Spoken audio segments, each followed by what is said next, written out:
প্রিয় দর্শক, গতকাল 5 আগস্ট দিল্লিতে foreign correspondents club of south Asia FFC south Asia তাদের আয়োজনে যে অনুষ্ঠানে সাংবাদিকদের বিভিন্ন প্রশ্নের জবাব দিয়েছেন সাবেক প্রধানমন্ত্রী শেখ হাসিনা, সেই অনুষ্ঠান হতে দেওয়ার ব্যাপারে বাংলাদেশের পররাষ্ট্র মন্ত্রণালয় একটা বিবৃতি দিয়েছে, প্রেস রিলিজ দিয়েছে, বেশ বড় প্রেস রিলিজ। এবং সেই প্রেস রিলিজের যে ভাষা সেটা নিয়ে এরই মধ্যে আমরা বেশ বিতর্ক দেখতে পাচ্ছি। এখানে একটা ইন্টারেস্টিং পয়েন্ট হলো যে দিল্লিতে যে শেখ হাসিনার এ ধরনের একটা অনুষ্ঠান হয়েছে, উনি যে কোনো সাংবাদিকের প্রশ্নের জবাবে কিছু কথাবার্তা বলেছেন, সেই জিনিসটা যদি আমাদের দেশের মিডিয়াগুলি এই ফরেন মিনিস্ট্রির প্রেস রিলিজটা না ছাপাতো, তাহলে হয়তো আমরা জানতেই পারতাম না যে ওখানে একটা অনুষ্ঠান হয়েছে। কারণ ওই অনুষ্ঠানের কোনো খবর আমাদের দেশের কোনো প্রিন্ট মিডিয়া অথবা অনলাইন মিডিয়ায় প্রচার হয়নি। মানে উনি কি বলেছেন সে আলোচনা পরে, সে আলোচনা নিয়ে আমার আগ্রহ নাই, কিন্তু ওটা আমি শুনতেও চাচ্ছি না, জানতেও চাচ্ছি না, বলতেও চাচ্ছি না। কিন্তু আমার কথা হলো যে একটা অনুষ্ঠান যে হয়েছে, এই ঘটনাটাও, এই খবরটাও আমাদের দেশের কোনো পত্রিকা ছাপেনি। কেন ছাপেনি? তাহলে কি এই অনুষ্ঠান অনুষ্ঠিত হওয়ার বিষয়টা কোনোই গুরুত্ব বহন করে না? যদি গুরুত্ব না বহন করতো, তাহলে রয়টার্স, আল জাজিরা, এপি এই ধরনের বড় বড় এবং এনডিটিভি এই ধরনের বড় বড় আন্তর্জাতিক সংবাদ মাধ্যমগুলো কেন এই অনুষ্ঠানের খবর গুরুত্ব দিয়ে ছাপলো? এই প্রশ্নের জবাব আমার কাছে নেই। আমাদের দেশে যে মিডিয়াগুলো আছে তাদের কাছে আছে কিনা আমি বলতে পারবো না। বাংলাদেশে অনেকগুলো সংবাদপত্র আছে, দৈনিক সংবাদপত্র আছে, অনেক মেরুদণ্ড সম্পন্ন সংবাদপত্র আছে, ডেইলি স্টার বলে, তার নাকি আন্তর্জাতিক মানের সংবাদপত্র, প্রথম আলো আছে, বিশাল সংবাদপত্র, তারা কেউ ছাপেনি। কেন ছাপেনি, কী কারণে ছাপেনি, সেটা নিয়ে আমার একটা হাইপোথিসিস আছে, আমার একটা বিশ্লেষণ আছে। সেই আলোচনা আমি একটু পরে শেষ দিকে করব।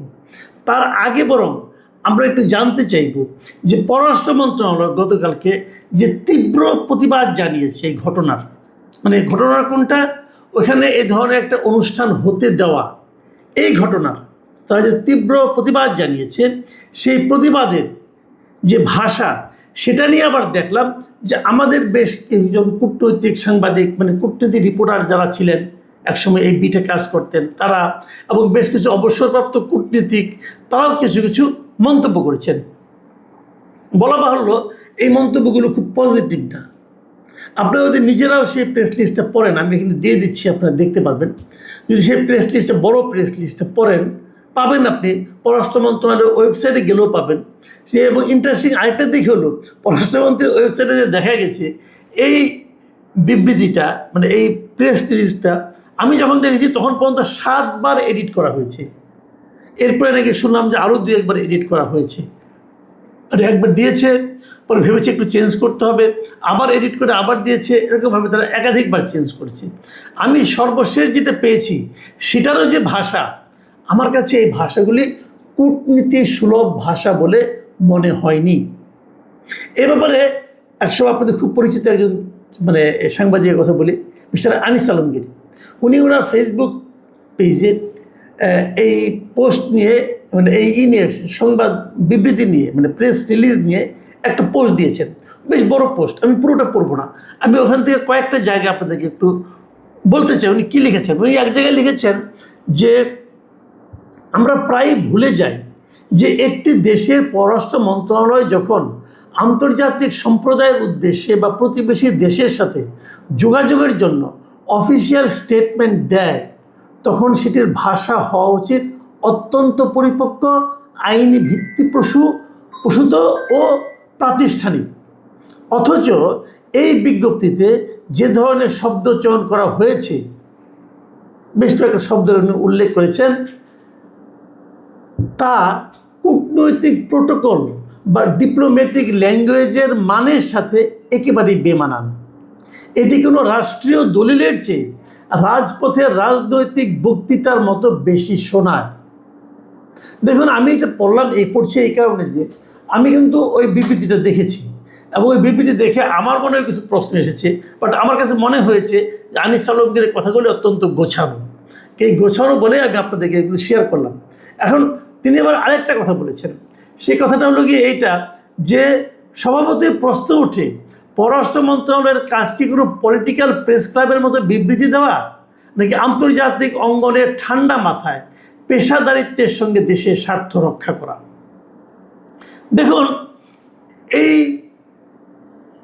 প্রেস রিলিজে অনেক কথাই আছে, যেমন এই যে সংবাদ সম্মেলন যে হতে দেওয়া হয়েছে ভারতে, এটাই নাকি বাংলাদেশের সার্বভৌমত্বের উপর আঘাত, এই ধরনের কথাও এই প্রেস রিলিজে বলা হয়েছে। আমার কাছে এগুলো খুব বিস্ময়কর মনে হয়েছে। বিস্ময়কর মনে হচ্ছে এই কারণে, দেখুন আমাদের দেশ থেকে অনেকটা বিতাড়িত একজন ব্যক্তি অন্য দেশে আশ্রয়ে আছেন, সেখানে বসে যদি উনি কোনো কথা বলেন তো সেটা আমাদের সার্বভৌমত্বের উপর আঘাত কী করে হবে, এটা আমার কাছে আমার বুঝে আসে না। আমাদের সার্বভৌমত্ব কি এতই ঠুনকো যে উনি ওখানে কি বললেন না বললেন তাতে আমরা আঘাতপ্রাপ্ত হয়ে গেলাম? আমাদের পররাষ্ট্র মন্ত্রণালয়ের পেশাদারিত্ব কি এই পর্যায়ে যে এটা আবার প্রেস রিলিজ দিতে হবে? আপনি যদি মনে করতেন যে এরকম বিষয়টা হয়েছে, তো এটাতে একটা আপনার নোট ভার্বাল বলতে একটা কথা আছে, আপনি তাদেরকে ডেকে বলতে পারতেন। তো ডেকে না বলে আপনি যখন প্রেস রিলিজ দিলেন তখন সেটা কিন্তু সারা দুনিয়া জেনে গেল, সারা দুনিয়া জেনে গেল যে ওদের সঙ্গে আপনার কূটনৈতিক সম্পর্কটা আপনি কোন পর্যায়ে নিতে চাচ্ছেন। এটা কতটুকু ভালো হলো এটা কিন্তু আমরা বুঝতে পারলাম না। ইন্টারেস্টিং পয়েন্ট হলো এই প্রেস রিলিজ দেখেই কিন্তু আমাদের দেশের সবগুলো পত্রপত্রিকা নিউজ করেছে, কেউ কেউ করেছে, প্রায় সবাই করেছে, এবং এই নিউজটা পড়েই আমাদের পাঠকরা জানতে পারলো যে দিল্লিতে কিছু একটা ঘটেছে। কিন্তু আমি যারা নাকি সমস্ত মিডিয়ার মালিক অথবা মিডিয়া চালান, সেটা টেলিভিশন হোক আর পত্রিকা হোক, তাদের যারা কর্মকর্তা আছেন, তাদের যারা নীতি নির্ধারক আছেন, তাদের কাছে আমার সবিনয় প্রশ্ন, ভাই আপনাদের কি মনে হয় এই যে আপনারা কতটুকু বললেন, কিভাবে বললেন, কার বরাত দিয়ে বললেন, তার জন্য পাঠকরা বসেছিল, তার জন্য আগ্রহী লোকরা বসেছিল?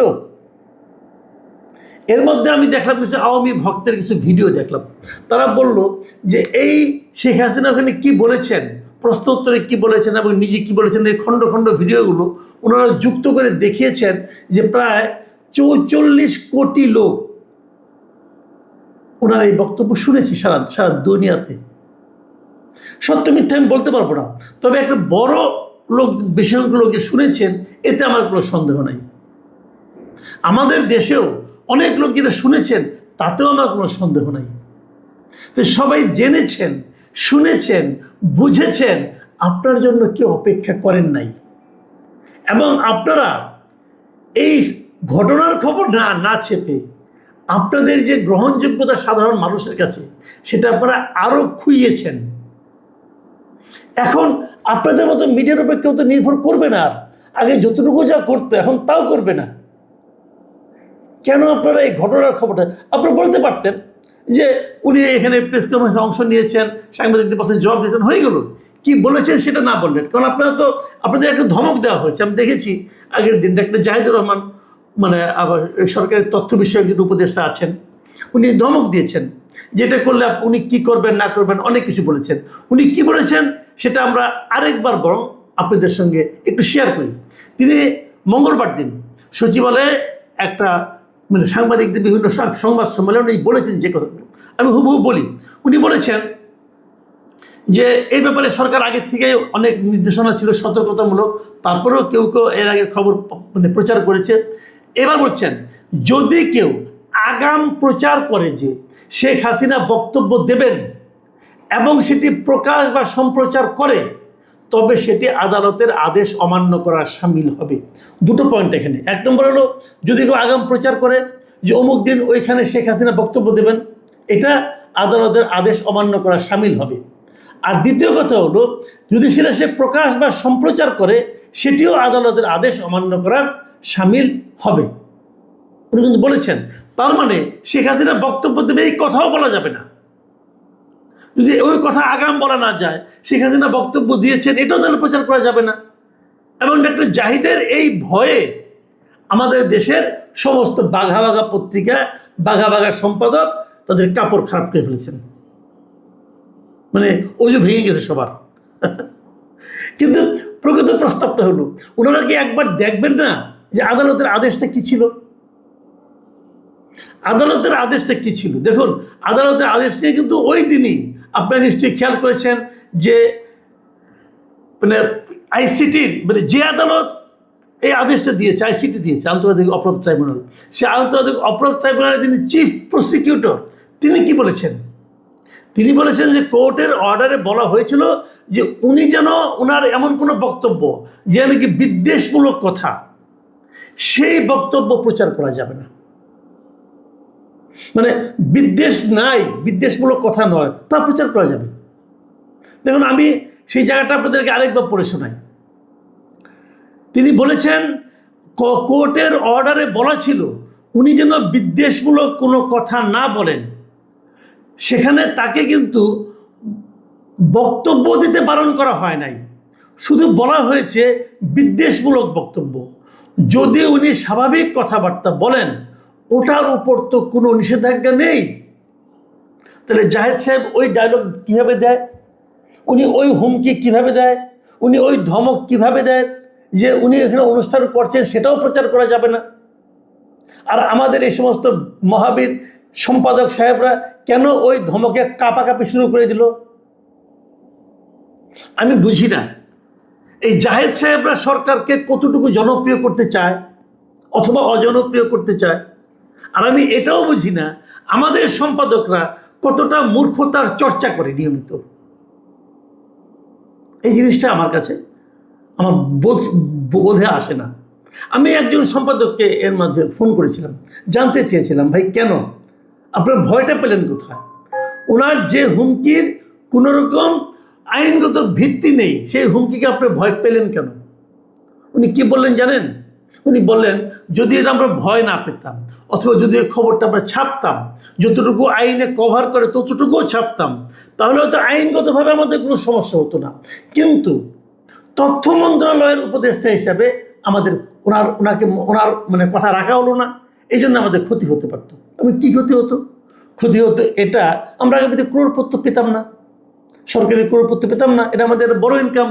আমি সরকারি বিজ্ঞাপন পাবো না, এটাও আমাদের একটা বড় ইনকাম। তো ওই ভয়ে আমরা ওনার যা বলেছেন আমরা ওটা ছাপিয়ে আমরা বরং পররাষ্ট্র মন্ত্রণালয়ের বিবৃতির থেকে বুঝিয়ে দেওয়ার চেষ্টা করেছি। আমরা সব সময় বলি যে মুক্ত গণমাধ্যম, এই হলো আমাদের দেশের তারেক রহমানের সরকারের আমলে গণমাধ্যমের অবস্থা, এবং মাননীয় প্রধানমন্ত্রীর তথ্য বিষয়ক উপদেষ্টার বিশ্লেষণ যে কিভাবে গণমাধ্যমকে আরও উন্মুক্ত করা যায়, এবং সেক্ষেত্রে ওনার নির্দেশনা। এই ভদ্রলোক একদিনও সাংবাদিকতা করেননি, একদিনও বিএনপি করেননি, কিন্তু উনি এখন বিএনপি এবং গণমাধ্যম তার মাঝখানে ঝামেলা পাকাচ্ছেন। এটাই হলো ওনার ব্যাপারে আমার মূল্যায়ন। আমরা খুব অদ্ভুত একটা দেশে বাস করি, আমরা খুব অদ্ভুত একটা বাস্তবতার মধ্যে বাস করি। এখানে সত্য কথা বলার লোক নাই মনে হয়, শীত দ্বারা সোজা করে কথা বলার লোক ধীরে ধীরে কমে যাচ্ছে। আইনের কথাটা বলেন, আইন কি বলে সেটা বলেন, জুজুর ভয়ে এত কাঁপাকাঁপি কেন করেন? আর করে আপনার লাভটা কি হচ্ছে? দেশের মানুষ কি সংবাদ পাচ্ছে না? আপনারা কি সময়টাকে ভুলে গেছেন, এই যুগটাকে ভুলে গেছেন, এই আন্তর্জাতিক যে ব্যবস্থা সেটাকে ভুলে যাচ্ছেন? সবাই তো সব খবর পেয়ে যাচ্ছে, বিবিসি পেয়ে যাচ্ছে, বিবিসিতে ভিডিও পেয়ে যাচ্ছে। আমি নিজেই তো বিবিসির 2টো ভিডিও ওদের সংবাদ দেখেছি, আমি দেখলাম তো। তাহলে কেউ কি আর সংবাদ থেকে বঞ্চিত থাকছে? মাঝখান দিয়ে খড়গ চালানো হচ্ছে আমাদের মিডিয়াগুলোর উপর, ক্ষতিগ্রস্ত করা হচ্ছে আমাদের মিডিয়াগুলোকে, এবং মিডিয়ার দর্শক শ্রোতা পাঠক সব কমে যাচ্ছে আস্তে আস্তে। তারপরে একসাথে বলবে মিডিয়াগুলি কেন চলে না? কি ব্যাখ্যা দেবেন দেন আপনারা? প্রিয় দর্শক, আমি এটা নিয়ে আর কথা বলতে আপাতত চাচ্ছি না, পরবর্তীতে নিশ্চয়ই আবারও বলবো। সবাই ভালো থাকবেন, এখন এ পর্যন্তই। আল্লাহ হাফেজ।